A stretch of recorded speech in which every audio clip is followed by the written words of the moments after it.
Bom dia, meus irmãos. Vamos começar a nossa classe.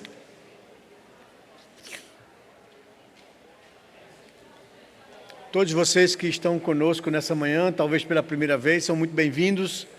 Essa é a classe Fundamentos da Fé Reformada. É a classe de entrada aqui na igreja. Todas as pessoas que desejam se tornar membros, professarem sua fé, serem recebidos na igreja, devem fazer essa classe. É a classe que ajuda você a entender um pouco melhor da igreja presbiteriana, o que ela crê, como ela funciona, quais os fundamentos da sua fé. Ela é a exposição da Confissão de Fé de Westminster, que é adotada como sistema doutrinal da igreja presbiteriana, e de muitas igrejas reformadas ao redor do mundo. A nossa classe, então, tem esse objetivo. Nós estamos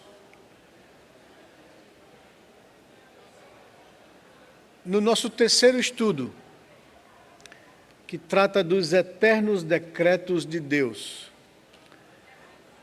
É um assunto denso, que exige de você uma certa atenção. É um assunto característico da identidade da teologia reformada, que entende que a soberania de Deus é o eixo principal para que a gente compreenda a vida e até a Escritura e a salvação. Existem outras igrejas de cultura evangélica que entendem que o eixo principal de entender a vida e a própria salvação está no livre-arbítrio humano. Nós entendemos que isso é um equívoco, que a soberania de Deus é quem rege a vida, e não as escolhas do homem. Então, esse assunto trata sobre isso, sobre os eternos decretos de Deus. E, claro e evidente, todo mundo que começa a lidar com isso, que não está acostumado, para digerir isso, vai um pouco de tempo, porque o que nós somos naturalmente pós-queda, a gente briga, arminianos, Nós colocamos no ser humano o controle, o centro da vida e das decisões, nas decisões humanas. Nós entendemos que, se formos confiar nisso, a gente está perdido. Mas vamos lá, os eternos decretos de Deus é a nossa terceira lição, o nosso assunto para hoje. O nosso objetivo com esse assunto é compreender o ensino bíblico sobre a natureza dos decretos de Deus,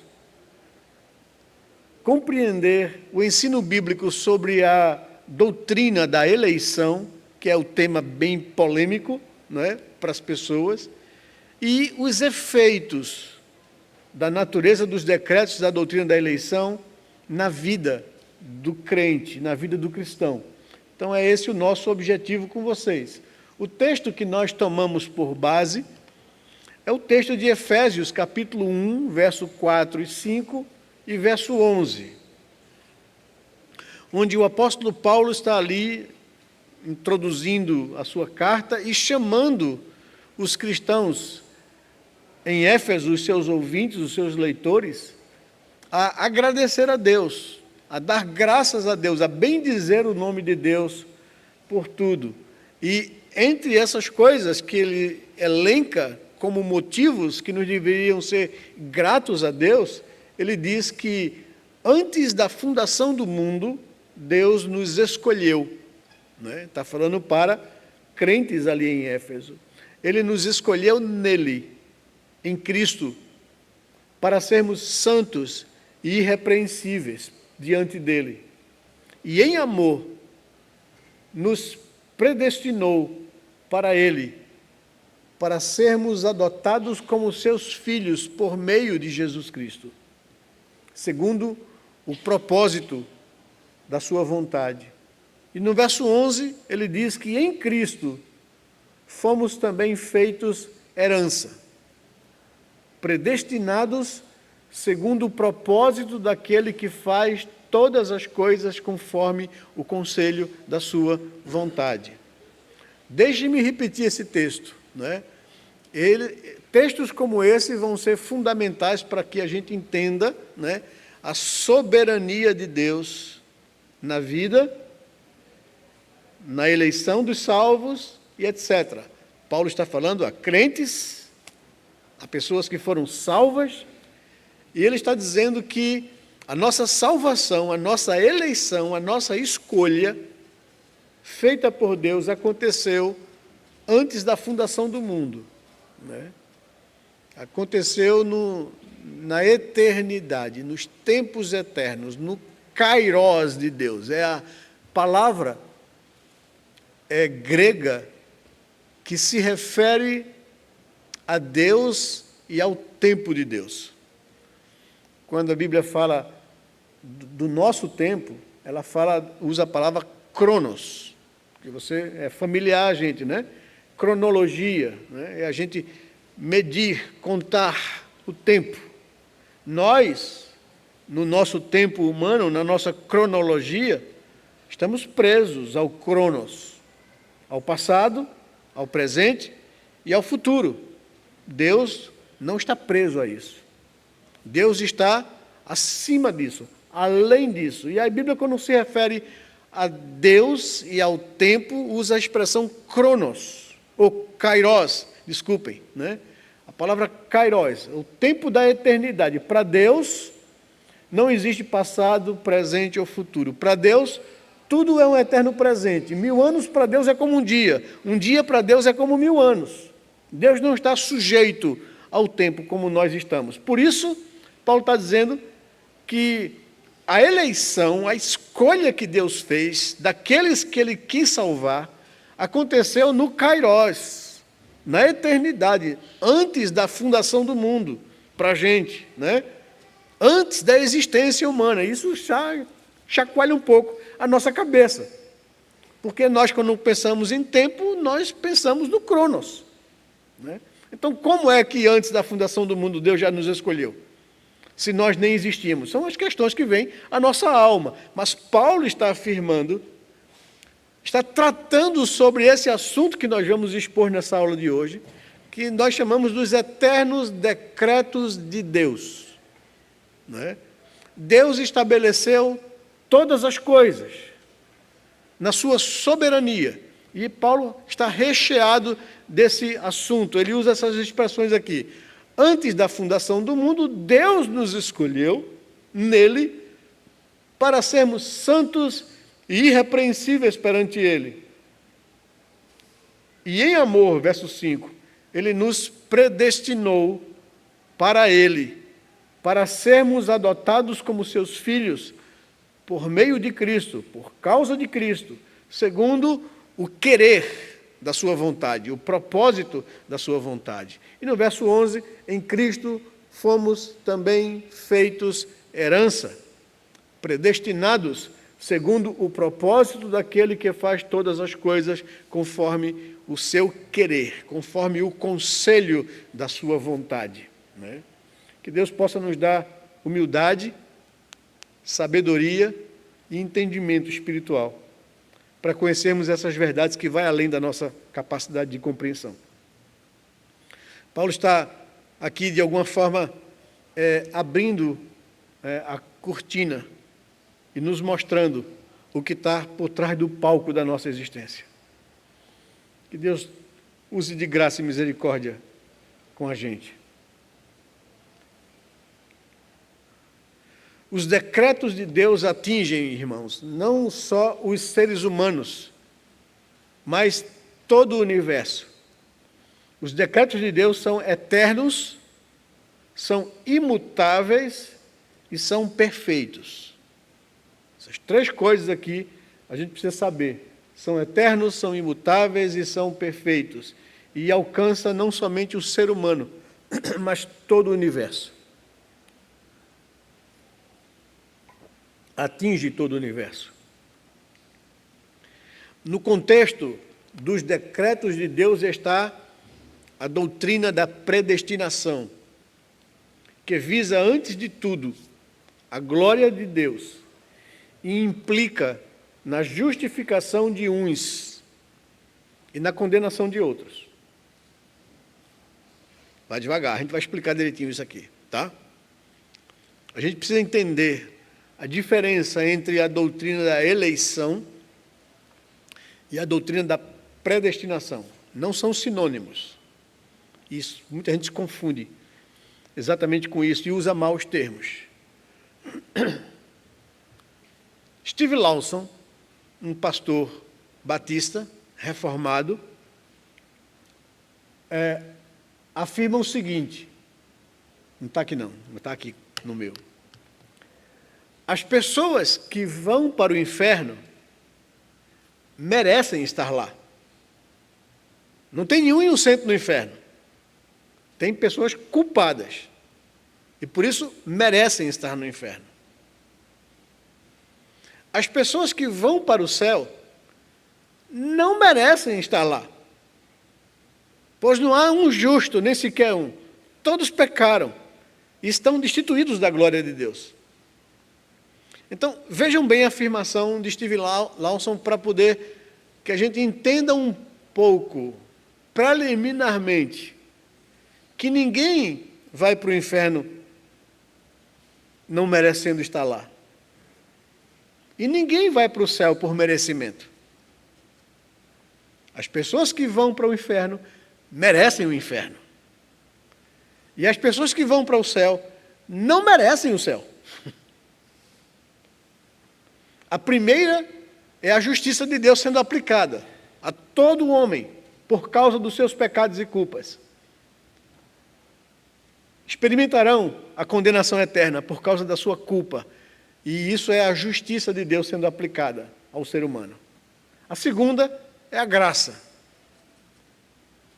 A graça é quem leva a pessoa para os céus, quem salva o ser humano. Não é nenhum mérito humano, é graça de Deus, somente, do começo ao fim. Então, isso é importante que a gente saiba. Na confissão de fé de Westminster, somos orientados no sentido de que a doutrina desse alto mistério de predestinação deve ser tratada com prudência e com cuidado, a fim de que os homens, atendendo à vontade de Deus, revelada em sua palavra, e prestando a ela obediência, possam, pela evidência de sua vocação eficaz, do seu chamado, certificar-se de sua eterna eleição. Ela, em outras palavras, ela quer trazer ao coração do crente a garantia e a certeza de que aquele que começou a boa obra nele há de completá-la até o dia de Cristo. É uma doutrina que ela é revelada na Bíblia para o crente, para gerar nele humildade e gratidão, para que ele saiba que ele não é salvo porque ele é melhor do que os outros, ele não é.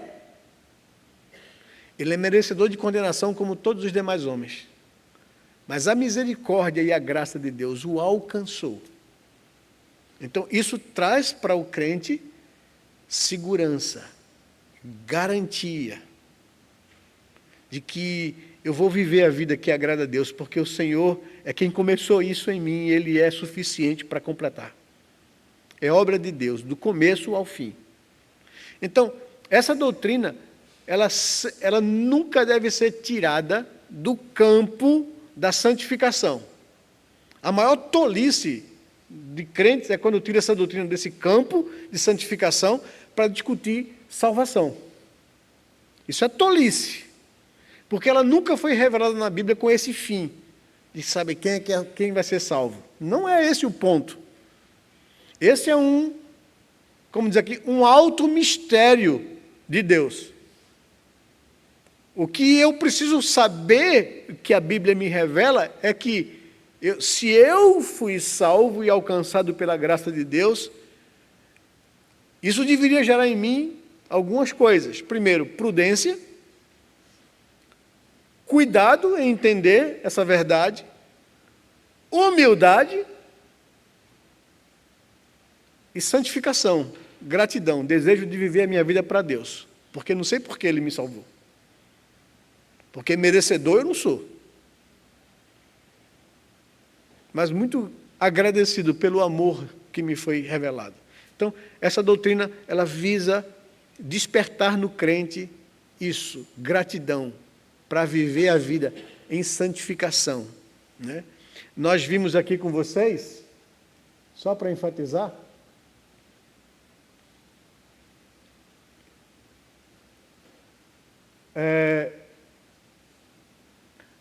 Ele nos escolheu em Cristo antes da fundação do mundo para sermos o quê? Santos e irrepreensíveis. Então, aquela tolice que se discute, né, de que essa doutrina é bom demais, então quer dizer que eu fui salvo, fui eleito, e agora eu posso viver no pecado? Você foi eleito para ser santo e irrepreensível perante Ele, não para viver no pecado. Se alguém pensa desse jeito, ele não sabe o que é nem eleição. Está perdido em delitos e pecados, com a consciência cauterizada. Esse vai para o inferno de cabeça para baixo. Não entendeu a graça, não entendeu a salvação. Deus me escolheu para ser santo e irrepreensível, não para viver em pecado. Então, por isso a Bíblia diz, se alguém diz que conhece a Deus, mas vive em pecado, está mentindo e não pratica a verdade. Então, a evidência, a prova de que uma pessoa é eleita, foi regenerada, justificada e etc., é que ele vive uma vida santa, em obediência à palavra de Deus. Então, de cara a gente já encontra isso aqui, né?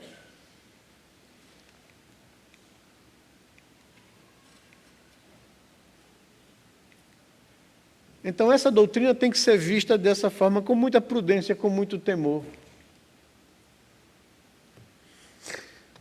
No Catecismo Maior, que é um texto auxiliar à confissão de fé, para ajudar a gente a entender, a digerir, a detalhar as afirmações da confissão de fé, na pergunta de número 12, diz que, na resposta, né, à pergunta, diz que os decretos de Deus são os atos sábios, livres e santos do conselho de sua vontade, pelos quais, desde toda a eternidade, Ele, para sua própria glória, imutavelmente pré-ordenou tudo o que acontece, especialmente com referência aos anjos e aos homens. Nada aconteceu fora da vontade de Deus. A gente, para digerir e compreender melhor isso, a gente faz uma distinção entre a vontade decretiva, determinada, e a vontade permissiva de Deus. Deus criou anjos e homens com uma capacidade de tomar decisões livremente. E as decisões que anjos ou homens tomassem estava dentro do controle permissivo de Deus. Tá bom? Pode perguntar.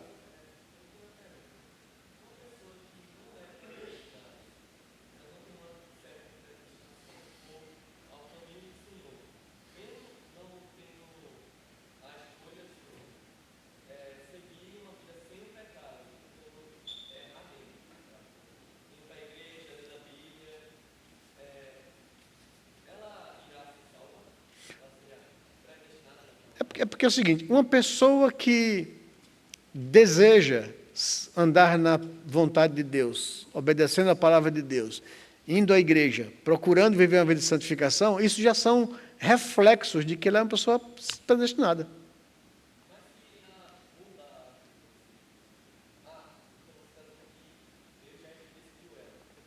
Eu quero dizer que os sinais, os sintomas de um comportamento de temor a Deus e de querer agradá-lo, já é sintomas de uma pessoa que é salva. Uma pessoa não salva não vai querer isso. A Bíblia diz que,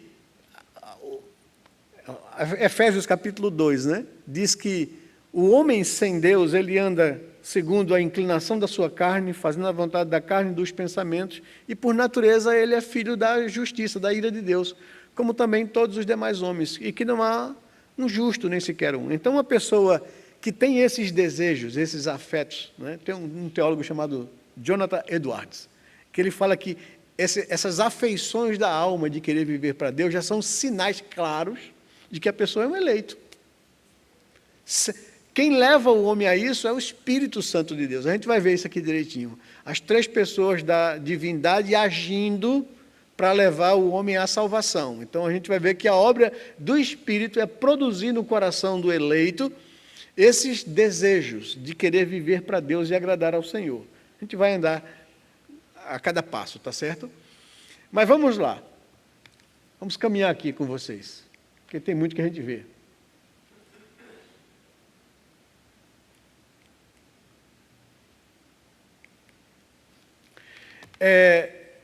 Antes de entrar aqui, na questão da redenção humana, o fim é a salvação do eleito. O meio, ou os meios, são a redenção efetuada por Cristo na cruz, bem como a regeneração e a santificação do eleito. Por isso, a aplicação dos meios, ou seja, da obra de Cristo na cruz, só se destina àqueles a quem o fim é tensionado. Isto é, nenhum outro é redimido por Cristo e eficazmente chamado, senão os eleitos. Mais ou menos, estou elaborando a dúvida que foi surgida aqui. Só os eleitos vão desejar isso por uma ação do Espírito no seu coração, regenerando a sua vontade para querer as coisas de Deus, né? Fora disso, o homem natural não entende as coisas do Espírito. Fora disso, ele vive fazendo a vontade da carne e dos pensamentos. E ele é, por natureza, filho da ira. A natureza dos decretos de Deus.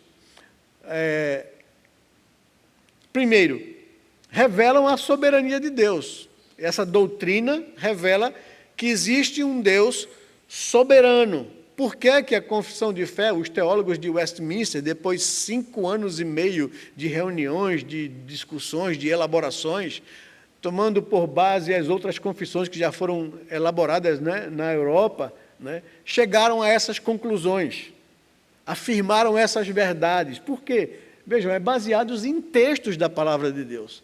Jó, capítulo 38, versículo 1 e versículo 2, faz essa declaração que Deus pode todas as coisas, nenhum dos seus planos podem ser frustrados.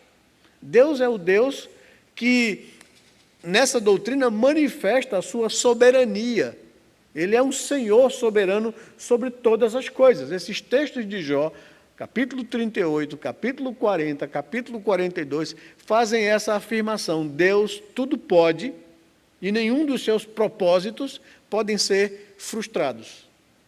Ou a sua vontade, os seus decretos, a sua vontade, ela é decretiva, ela é estabelecida para ser desse jeito, ou ele, na sua vontade permissiva, entrega ao homem responsabilidade de decisões e dos efeitos das decisões. Mas nenhuma coisa, nem outra, foge ao seu controle soberano sobre as coisas, né? Isso para a gente não é tão fácil de digerir, mas é assim que a Bíblia apresenta Deus. Deus não foi frustrado, Deus não é pego de surpresa, né? Se alguma coisa que não era da sua vontade decretiva aconteceu, é porque era da sua vontade permissiva que acontecesse. Ele, ao criar o ser humano com essa capacidade de arbitrar livremente, de analisar e de tomar sua própria decisão, até mesmo seja uma decisão contrária ao que Deus queria, né? Que ele não comesse da árvore do conhecimento do bem e do mal, a decisão de desobediência não fugia à vontade permissiva de Deus, né? Não pegou Deus de surpresa, não frustrou os seus propósitos, né? Então, essa é uma das primeiras coisas que a natureza dos decretos de Deus nos ensina. Revela a soberania desse Deus. o controle dele sobre todas as coisas. Visa a glória de Deus. Todas as coisas, ao final, vão trazer glória ao nome de Deus. É o que diz Apocalipse, capítulo 11. A Ele vai ser rendida toda a honra, toda a glória e todo o louvor. Porque o homem desobedeceu e se rebelou contra Deus, Deus providenciou a salvação e Cristo será glorificado e louvado na obra que Ele realizou na cruz, em favor do ser humano. Capítulo 4 de Apocalipse, verso 11, Tu és digno, Senhor e Deus nosso, de receber a glória, a honra e o poder, porque criaste todas as coisas e por Tua vontade elas vieram a existir e foram criadas. Então visam a glória de Deus, toda a criação, todos os seus eternos decretos. Eles são eternos, são estabelecidos por Deus. Esses textos nos mostram isso. Apocalipse capítulo 13, versículo 8, por exemplo, nos diz o seguinte: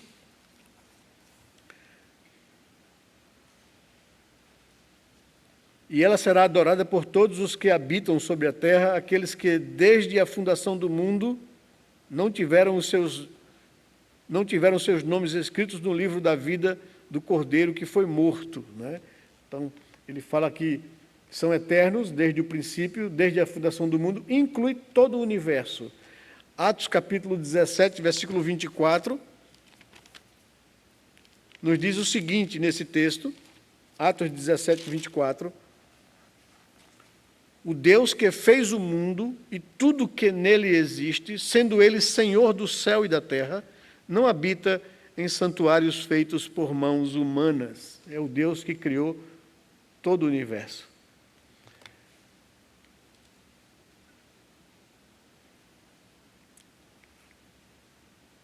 E a natureza dos decretos de Deus tem unidade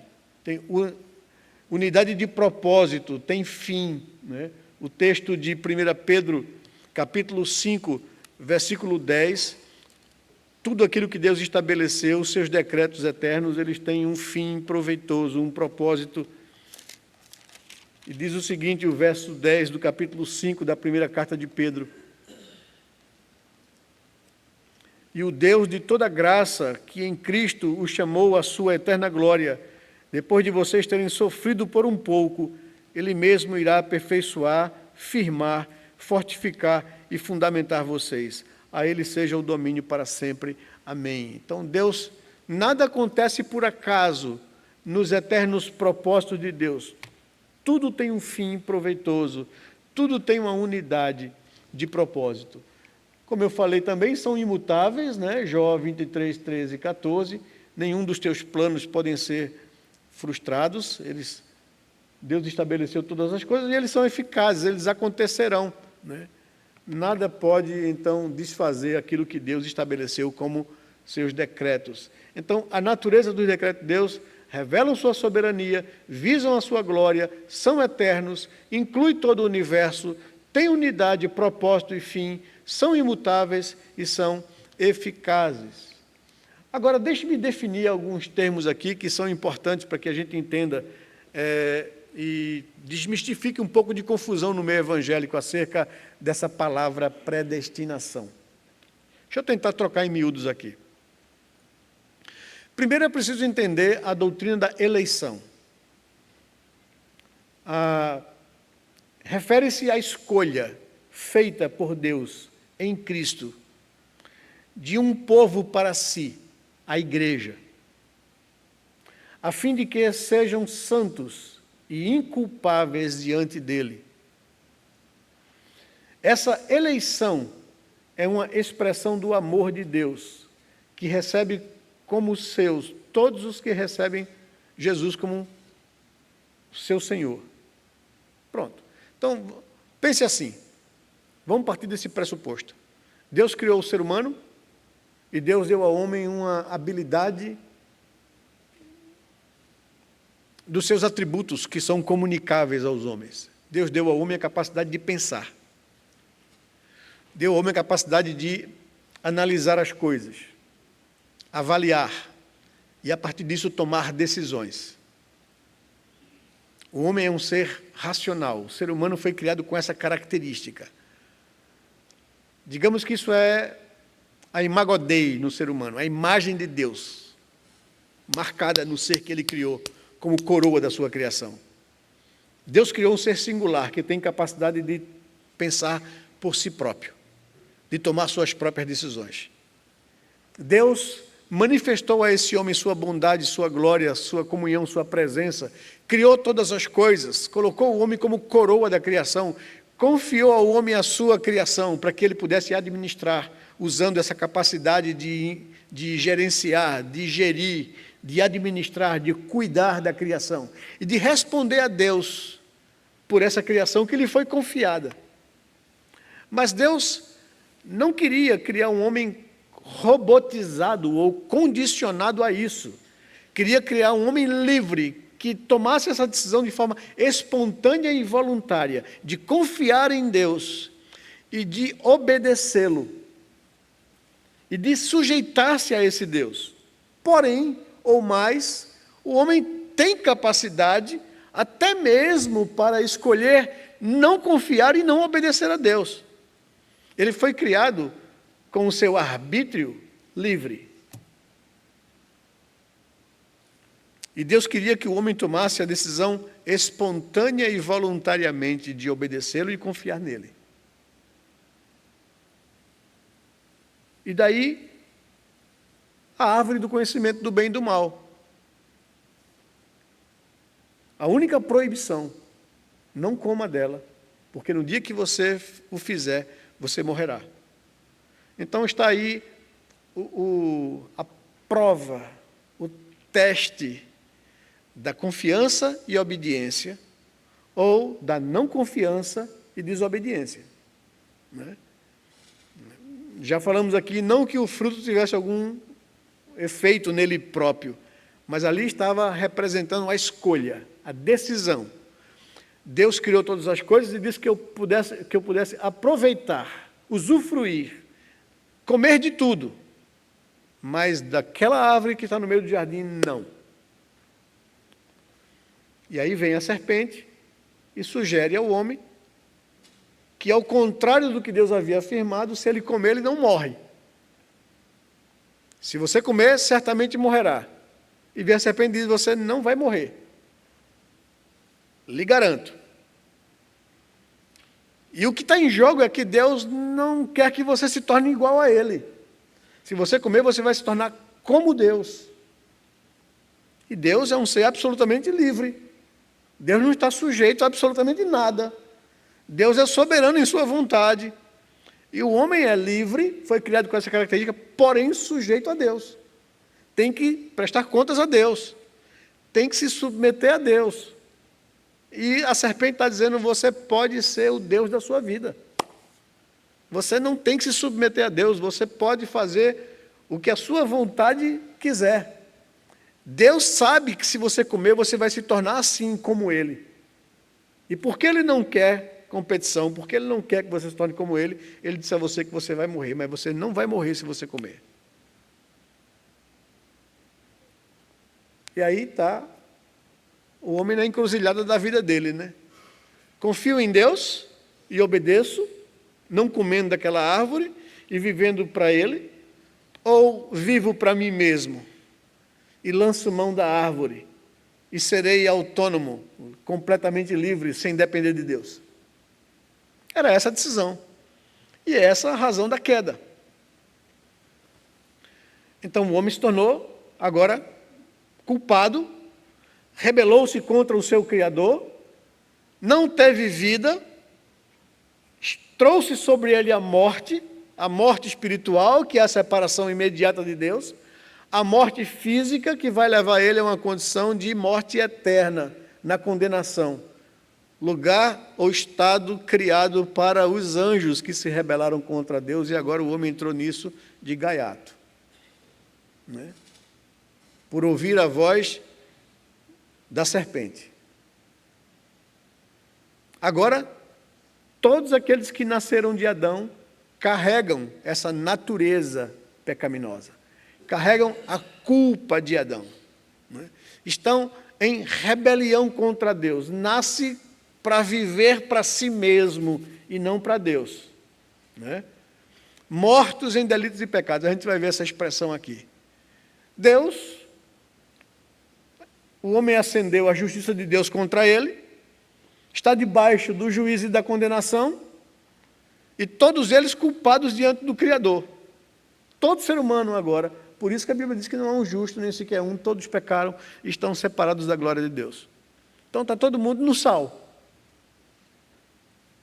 Todo mundo com a natureza pecaminosa impulsionando as suas decisões e a sua vida. Né? E Deus seria justo se deixasse o ser humano na condenação. Mas ele resolveu intervir, resolveu salvar.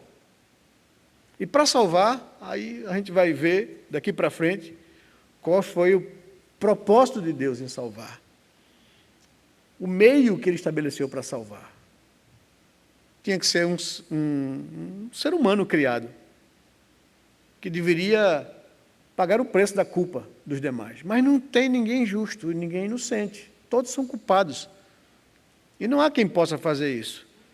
Aí, a segunda pessoa da divindade se oferece ao Pai para assumir a natureza humana e para, como homem, obedecer e fazer o que o primeiro Adão não fez. E como homem, inocente, sem culpa e pecado, oferecer-se como sacrifício, para que a ira de Deus e a sua justiça caísse sobre ele, e ele pagasse o preço do resgate do ser humano. Foi isso que aconteceu.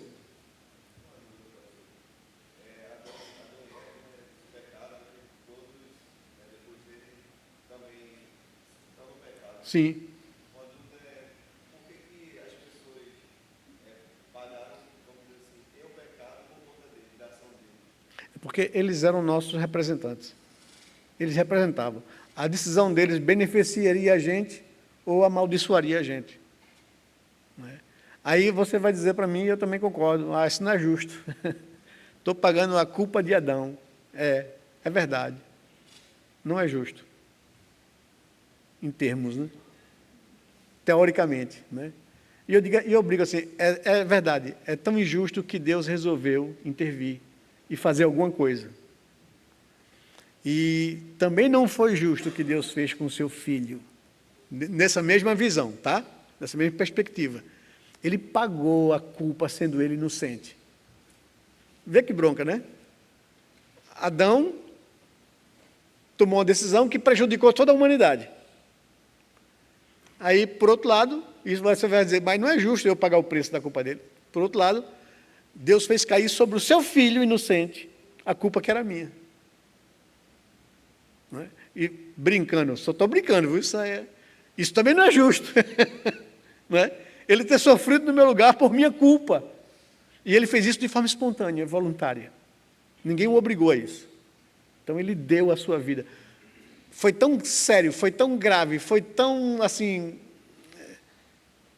não sei nem qual é a palavra que a gente usa, a decisão de Adão prejudicar todos nós, que Deus disse, também não vai ficar desse jeito, não. Eu vou intervir para salvar. Pode perguntar.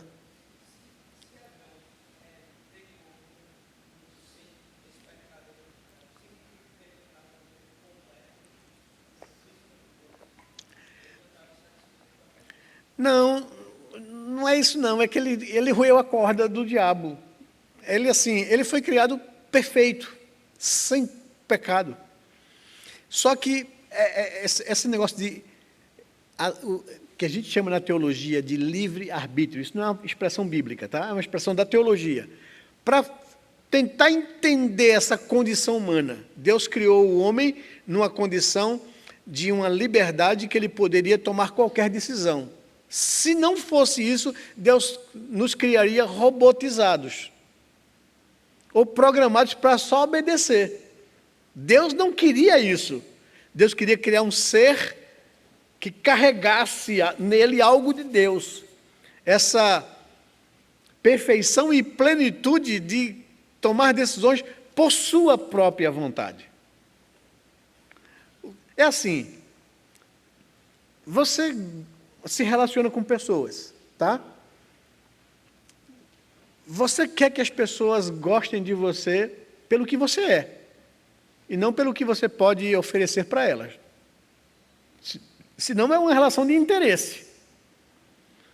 Todo ser humano tem essa necessidade. Eu queria que uma pessoa me amasse por aquilo que eu sou, e não por aquilo que eu posso dar. Não é? Deus também queria que o homem o amasse, que o homem o obedecesse, por confiar nele, não por aquilo que Deus poderia oferecer para ele. Então, por isso Deus criou esse homem com essa capacidade de tomar decisões por ele próprio. Deus deu ao homem todas as condições de confiar nele. O homem conhecia quem era Deus. Deus criou todas as coisas. Deus me colocou como coroa da criação. Ele me deu, ele confiou em mim a sua criação, para que eu pudesse administrá-la, para que eu pudesse cuidar dela. Isso mostraria a imago Dei. Eu glorificaria a Deus com essas capacidades que Ele me deu. Mas Ele queria que eu fizesse isso de forma espontânea. Não porque Ele me programou para isso. Era uma escolha livre da minha vontade. Ele queria isso de mim. Ele queria isso de Adão. Ele quer isso da humanidade.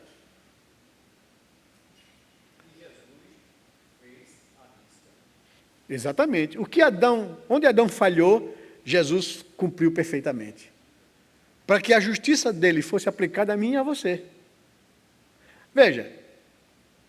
Agora, a pergunta agora é o seguinte: Jesus Cristo veio, cumpriu perfeitamente a lei de Deus, foi tentado em todas as coisas a nossa semelhança, mas sem pecado.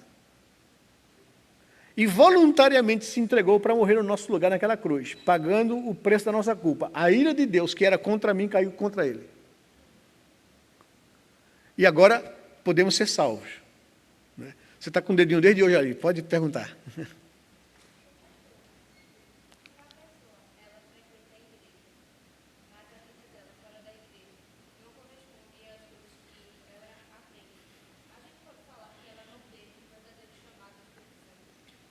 Sim, ela não foi regenerada.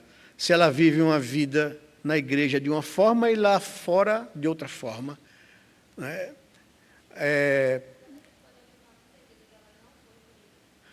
Veja, Jesus falou o seguinte para a gente, que pelos frutos vocês conhecerão os discípulos.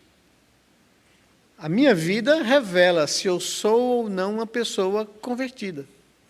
Agora, por outro lado, não é nosso papel estar se colocando como juiz dos outros. Numa situação como essa, uma pessoa que vive uma vida incoerente, na igreja é uma coisa, lá fora é outra coisa, vivendo comprometida com o pecado, é claro que os frutos não mostram que ela é uma pessoa convertida. Mas eu deveria olhar para ela com um olhar de misericórdia e orar por ela para que a obra de Cristo, de fato, surta efeito e transforme a vida dela, e que ela ande em novidade de vida, e não no pecado como antes. Né? Então, o nosso olhar tem que ser sempre um olhar de compaixão e de misericórdia, né? Para com a pessoa, e não de juiz. A gente deve evitar se tornar juiz dos outros. Mas, evidentemente, Jesus falou que quando eu olho a vida de uma pessoa que se diz cristã, mas vive comprometido com o pecado, das duas uma. Ou ela não foi regenerada, ou ainda ela é uma pessoa que está apanhando do pecado. E se ela for uma cristã, ela vai ter forças para vencer o pecado. Não é? Então, das duas uma. Ou é imatura lutando contra a natureza pecaminosa que ainda grita nela, ou não é convertida. Como eu não tenho capacidade de julgar a alma da pessoa, é melhor que eu não emita juízo sobre ela. Que eu tenha misericórdia e ore a Deus pela vida dela, que seja transformada de fato e verdade, ou que ela cresça e vença o pecado na vida dela. Porque todos nós estamos em processo de santificação. Todos nós temos as nossas próprias lutas espirituais. Todos nós temos áreas da nossa vida que nos incomodam mais. Né? Isso é o processo de santificação, né? E que vai começar. Mas deixa eu andar aqui, por favor. Né? Guarda aqui as suas dúvidas, por enquanto. O que é eleição? Deus resolveu salvar, Deus Pai. Deus Filho se prontificou a morrer na cruz e pagar a culpa do pecado do ser humano. Mas Deus também, que não tinha obrigação de salvar ninguém, Ele se dá o direito de salvar quem Ele quer. A obra de Cristo na cruz é capaz de salvar todo homem. Mas é suficiente para salvar aqueles a quem Deus quis salvar. E aí vem a doutrina da eleição, que dá nó na cabeça da gente. Porque a gente, como uma boa natureza de Adão, a gente questiona a justiça de Deus. Que Deus é esse? Que faz acepção de pessoas. Que salva quem Ele quer. Ele salva quem Ele quer mesmo. Paulo diz isso aos romanos, não depende de quem quer ou de quem corre, mas de usar Deus a sua graça. A salvação é um ato da soberania de Deus. Ele quem salva. Ele quem decidiu salvar. Ele não tinha obrigação. Ele quem sacrificou o filho dele naquela cruz. E é ele quem resolve aplicar a quem ele quer os méritos do seu filho. Então, essa doutrina, que é bíblica, está lá, não tem como a gente negar, não tem como a gente rasgar a Bíblia, né? É chamada doutrina da eleição, ou Deus escolheu. Jesus falou de forma muito clara aos seus discípulos, não foram vocês que me escolheram a mim. Ao contrário, eu fui quem escolhi vocês. E vos designeis para que vocês vão e deem fruto e o vosso fruto permaneça. João capítulo 15. Então, mais claro do que isso, só se a gente desenhar. Não é o homem quem escolheu a Deus, é Deus quem escolheu o homem. Doutrina da eleição. Ele nos escolheu antes da fundação do mundo em Cristo Jesus. E aí, predestinação. O que é predestinação? Aí sim, aí você vai entender. A predestinação é os meios pelos quais Deus providenciou para que o eleito fosse alcançado.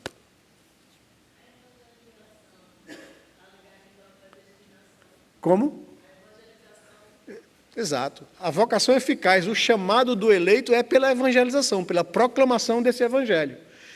Aí vai entrar a terceira pessoa da divindade, o Espírito Santo. É ele quem convence o homem do pecado, da justiça e do juízo. O que a gente tem que fazer? Proclamar o evangelho. O Espírito Santo vai agir no coração do eleito. Vai chamar eficazmente a salvação aquele que Deus escolheu. E para isso, na minha e na sua vida, Deus providenciou os meios. Isso é chamado de predestinação. Deus providenciou os meios pelos quais os eleitos vão ser chamados à salvação. Então, na vida de cada um de vocês é diferente. Como é que Deus fez para que você conhecesse a graça de Cristo? Isso é predestinação. Mas ela só acontece porque Deus elegeu. Então, a doutrina da eleição é uma coisa, é a decisão de Deus de aplicar a obra de Cristo nas pessoas que Ele quis salvar. E não depende de quem quer ou de quem corre, não é de mérito humano. Depende de Deus usar a sua graça, é a sua soberana vontade que está sendo exercida e estendida àqueles a quem Ele quer salvar. A predestinação é os meios pelos quais Ele vai providenciar para que o eleito seja um dia alcançado na sua vida, na sua caminhada. Ok? Fala.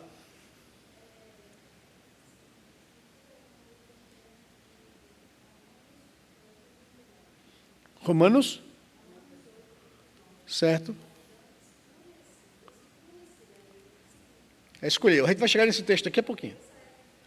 Conhecer, escolher, eleger é a mesma coisa. Conhecer de forma particular. Deus chamou aquele a quem Ele quis salvar. Usa a palavra escolheu, conheceu. A gente vai ver aqui agora. Pronto. Deixa eu pegar esse texto aqui. Esse é o texto de Efésios capítulo 2. Tá?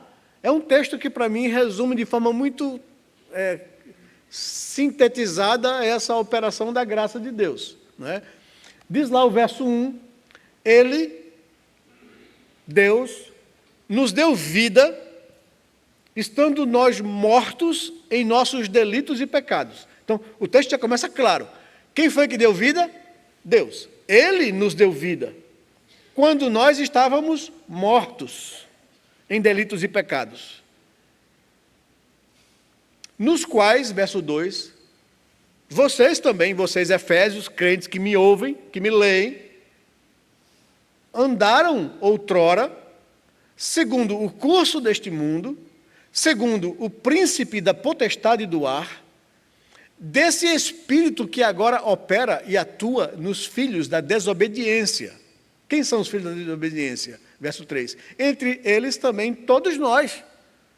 Andávamos outrora, segundo as inclinações da nossa carne, fazendo a vontade da carne e dos pensamentos, e por natureza éramos filhos da ira, como também todos os demais homens. Essa é a condição, esse é o quadro da humanidade pós-queda, né? Mortos em delitos e pecados, andando segundo o mundo, segundo o príncipe da potestade do ar, desse espírito que agora domina sobre todos os seres humanos, filhos da desobediência, os quais também nós, os efésios, que cremos em Cristo, andávamos outrora, segundo a inclinação da nossa carne, fazendo a vontade da carne e dos pensamentos.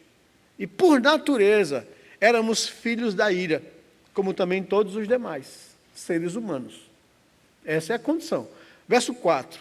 Mas, porém, no entanto, todavia, Deus, sendo rico em misericórdia, por causa do grande amor com que nos amou, e mesmo estando nós mortos em nossos delitos, Ele nos deu vida, juntamente com Cristo, pela graça sois salvos. Coisa bonita, texto maravilhoso. E juntamente com Cristo, Ele nos ressuscitou dos mortos e nos fez assentar nos lugares celestiais em Cristo Jesus. Isso no Kairós divino, já está decretado, já está feito. Vai acontecer no meu Cronos. Eu fui salvo em Cristo Jesus. Eu já venci a morte em Cristo Jesus. Já fui glorificado e assentado nos lugares celestiais em Cristo Jesus. Esse é o decreto eterno de Deus aos eleitos, né? Deus fez isso para mostrar nos séculos vindouros, no dia do juízo, a suprema riqueza da sua graça em bondade para conosco em Cristo Jesus. Nós os que cremos. E aí vem o verso 8, texto conhecido. Porque pela graça sois salvos. Isso é graça. É essa a ação de Deus a nosso favor. Vocês são salvos pela graça. A fé é o meio que Deus providenciou para que você alcançasse a graça. A fé não é o fim da salvação. A fé é o meio pelo qual Deus providenciou que eu experimente a graça. Porque pela graça sois salvos mediante a fé, e isto não vem de vós, não vem do homem, vem de Deus. Não vem de obras humanas, para que ninguém se glorie, pois nós somos feituras dele, criados em Cristo Jesus para as boas obras, as quais Deus de antemão preparou para que nós andássemos nela. Isso aqui tem tudo que você precisa saber, só é você estudar com muita atenção, né? Paulo está aqui descrevendo o quadro da condição humana pós-queda, a intervenção de Deus e os resultados disso na vida do crente. E ele conclui: você é salvo pela graça, é um favor que Deus fez a você, que você não merece, né? Então vamos lá, vou destacar algumas coisas aqui. Primeiro, a condição de todo ser humano após a queda: mortos em delitos e pecados. Morto espiritualmente, tá? Então, guarda essa palavrinha. Você, como todo ser humano sem Cristo, depois da desobediência de Adão, está espiritualmente morto, tá? Você já viu um morto manifestar alguma vontade? Já foi a algum velório, algum sepultamento? Você já viu um morto reclamar com a roupa que botaram nele? Você já viu ele reclamar que não queria ser enterrado naquele cemitério e sim naquele outro, mais chique, né, mais caro? Morto é morto. Morto não tem vontade. Todos nós estávamos espiritualmente mortos. Não tínhamos vontade. Não tínhamos vida espiritual. O homem natural não entende as coisas do espírito, porque eles são loucura. Por que ele não entende? Porque ele está morto espiritualmente. Como é que ele vai entender coisas espirituais? Por isso Jesus falou para Nicodemos, se você não nascer de novo, você não verá o reino dos céus. Um morto não tem vontade, tá?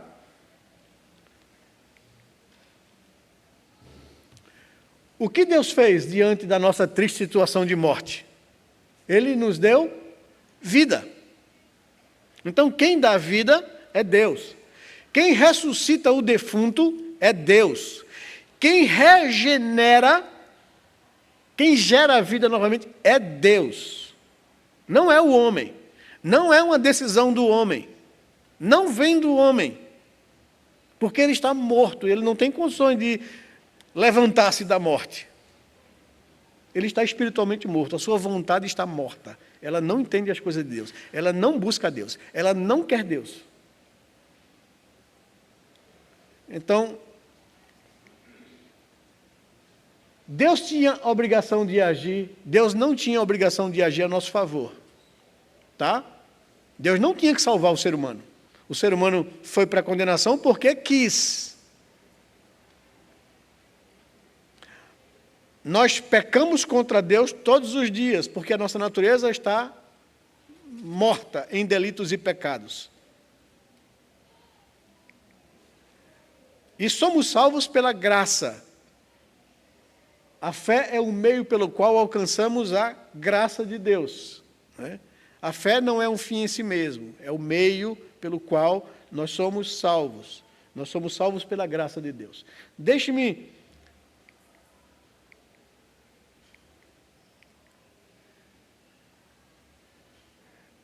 aqui não está não, mas no meu está aqui.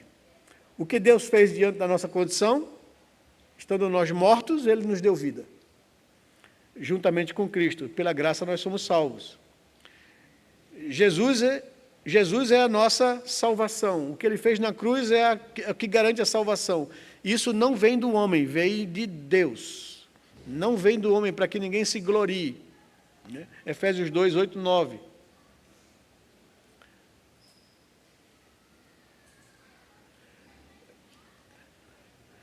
Eu tinha aqui uma foto que não está no nosso estudo aqui, que é a visão de um drone de uma sepultura e um caixãozinho lá dentro, né? E aquilo que eu falei para vocês, visto que nós estamos dentro do caixão, mortos em delitos e pecados espiritualmente, a gente não tem vontade e a gente não tem vida para reagir.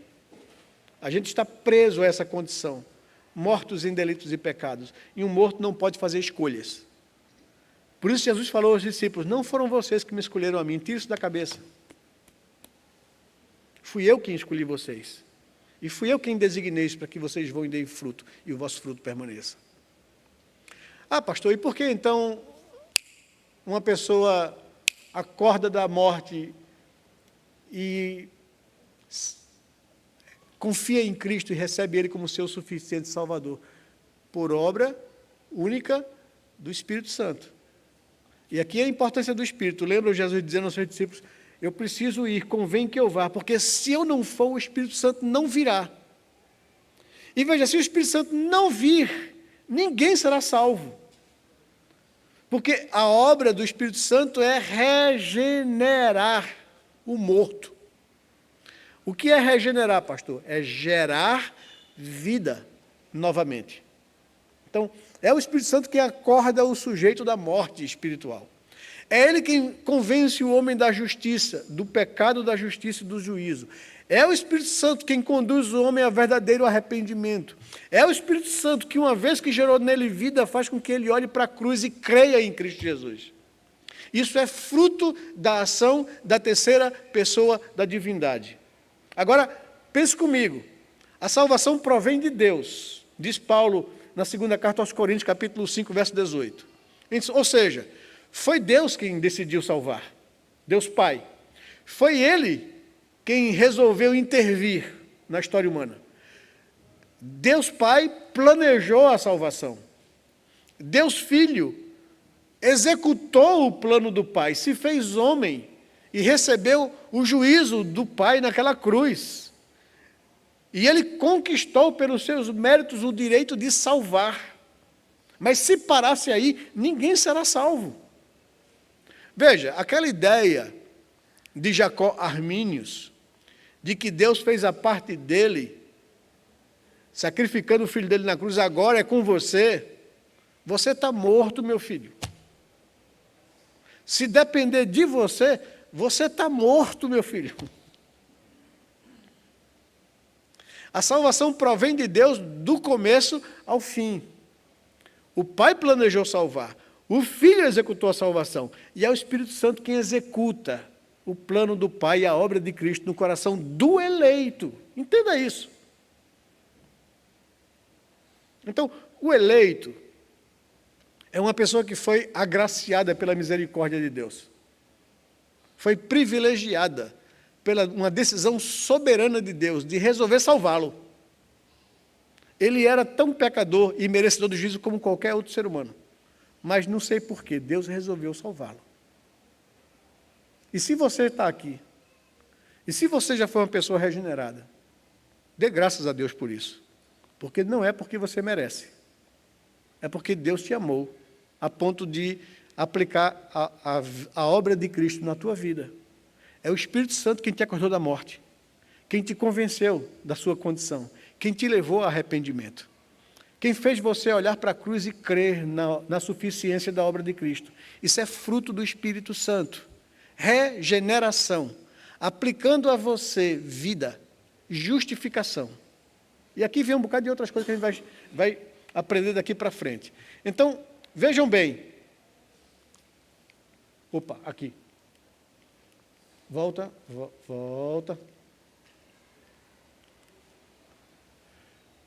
Escolhidos para uma nova vida, assim como nos escolheu nele antes da fundação do mundo, para sermos santos e irrepreensíveis. E aqui essa ênfase é muito importante.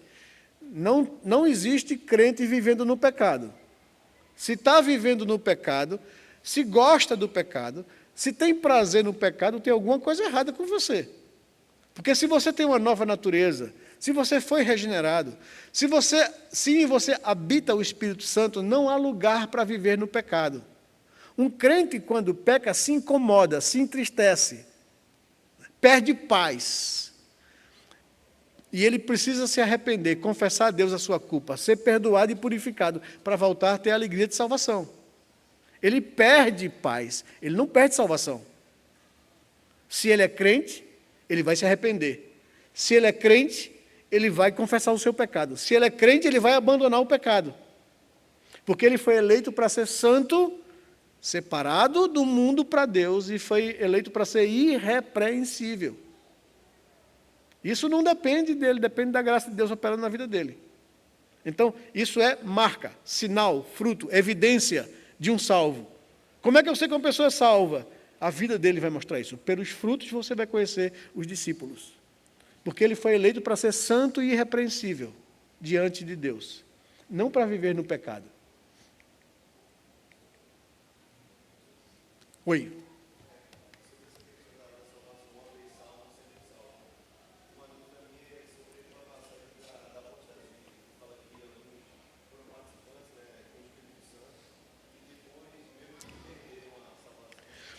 Não é que perderam, o texto diz assim, é porque aos nossos olhos, todo mundo que está aqui é salvo.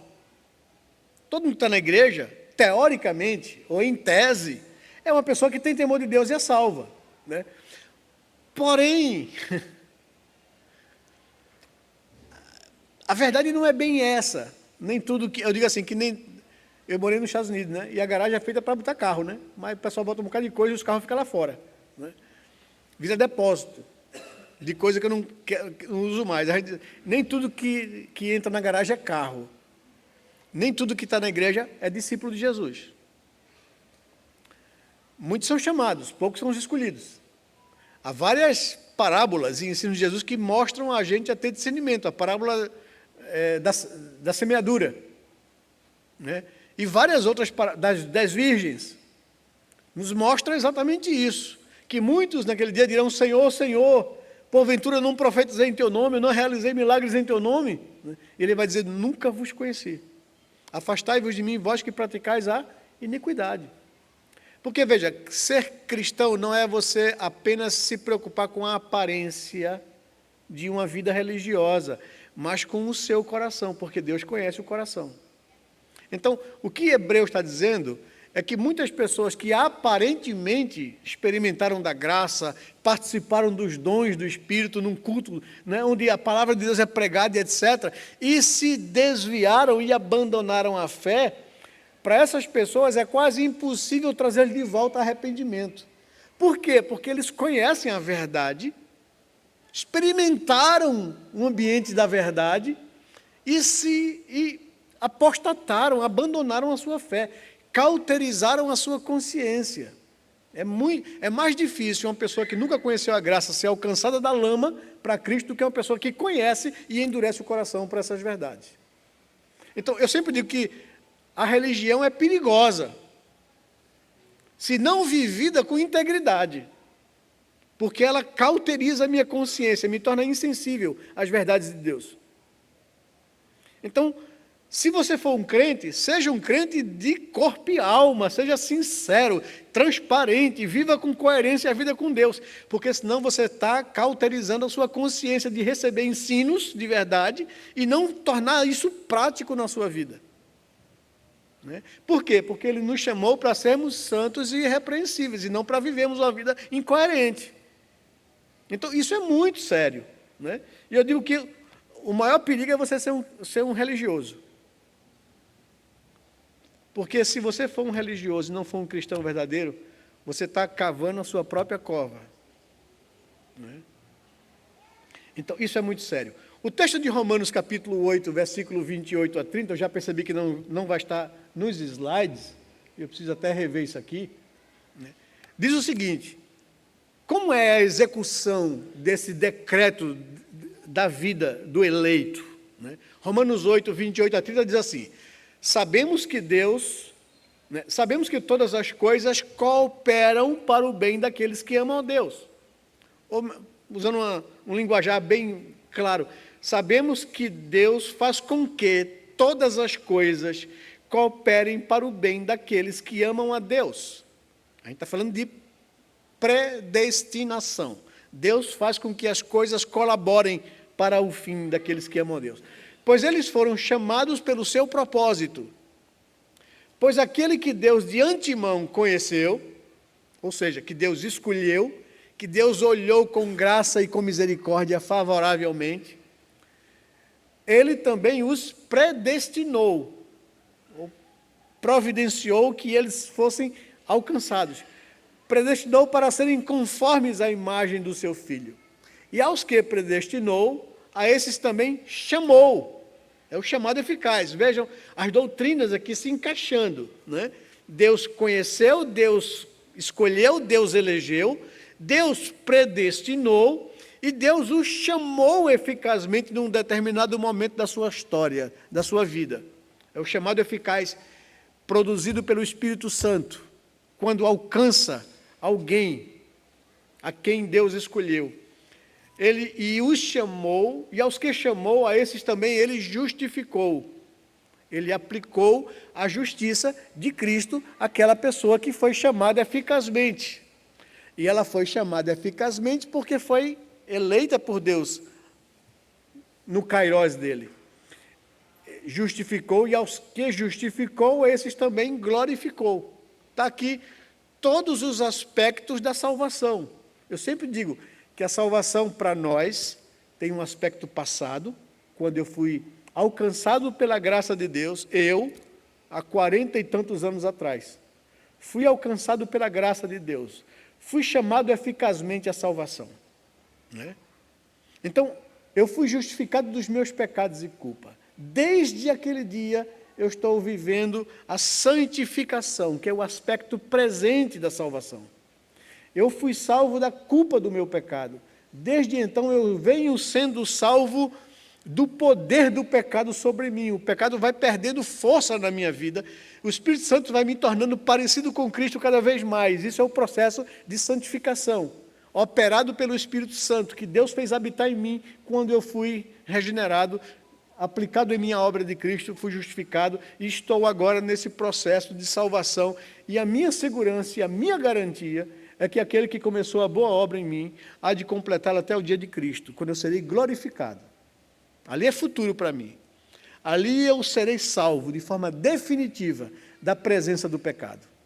Então entenda isso. Fui salvo da culpa. Estou sendo salvo do poder do pecado sobre mim. E serei definitivamente salvo da presença do pecado. Não haverá mais pecado. Isso é a glorificação.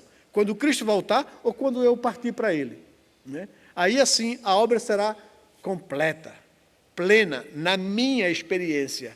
Porque diante de Deus já está completa antes da fundação do mundo, né? E essa é a nossa garantia, né? Aqueles a quem Ele conheceu, ou escolheu, ou elegeu, são sinônimos, Ele também predestinou para sermos conforme a imagem de Cristo. E aos que predestinou, a esse também chamou eficazmente. E aos que chamou, a esse justificou. E aos que justificou, a esses glorificou. Romanos capítulo 8, verso 28 a 30, fala desse processo, da execução desse plano maravilhoso de Deus na vida de um cristão. Então, só para a gente encerrar aqui mesmo, eu vou correr, viu?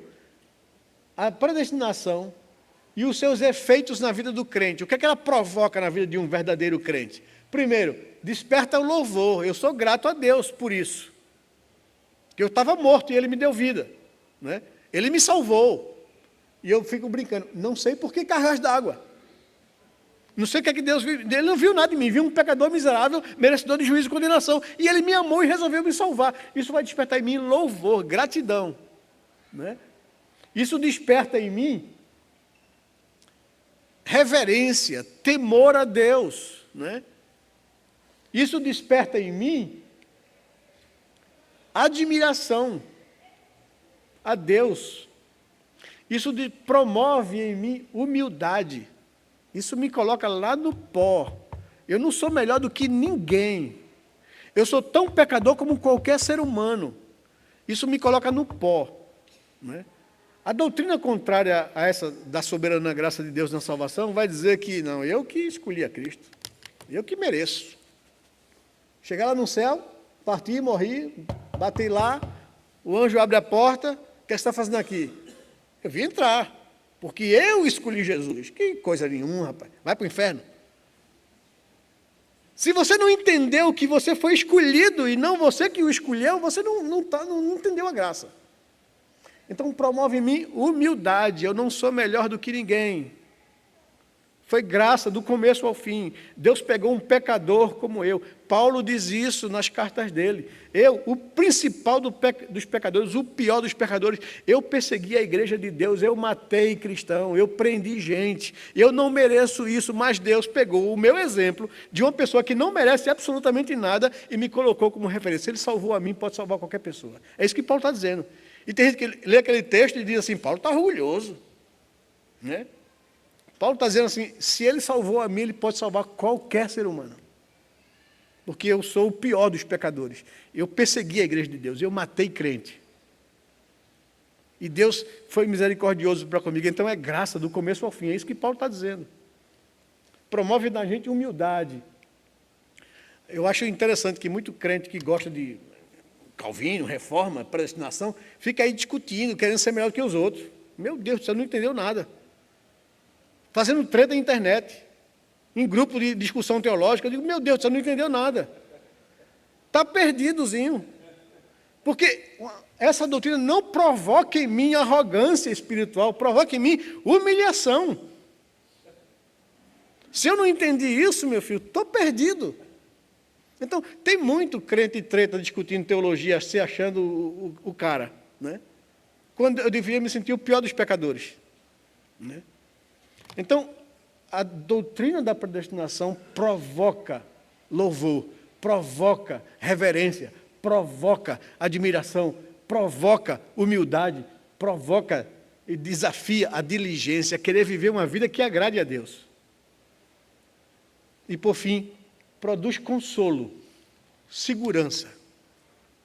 Porque se eu cair, eu sei que Deus vai ouvir a minha oração e vai perdoar os meus pecados e vai me levantar de volta, porque Ele começou a boa obra em mim e Ele há de completá-la. Deus não é incompetente para começar alguma coisa e não dar conta de terminar. Né? Então, isso é o que essa doutrina provoca num crente verdadeiro e sincero.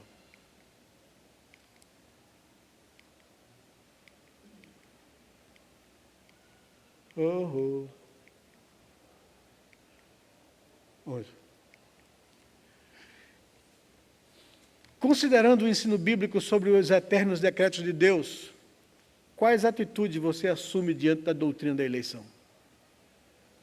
Vai rejeitá-la? Por achar que isso vai dizer que Deus é injusto? Porque salva uns e condena outros? Paulo, quando escreveu aos Efésios, disse: Deus quis mostrar a suprema riqueza da sua glória em bondade com aqueles que Ele salvou. E quis mostrar a sua justiça naqueles que Ele deixou na condenação. Paulo aos Romanos, vai questionar Deus? Quem é você, vaso, para questionar o teu oleiro? Vai dizer que Deus é injusto? Ele não condenou pecadores inocentes, Ele condenou pecadores. E Ele não salvou inocentes. Ele salvou pecadores, porque Ele quis mostrar a sua glória, a sua graça. E por fim, para a gente ir para casa, como você lida com a doutrina da eleição diante da responsabilidade humana? Isso é para você pensar, não é para você responder para mim. Que Deus abençoe sua vida, que Deus possa derramar sobre você graça.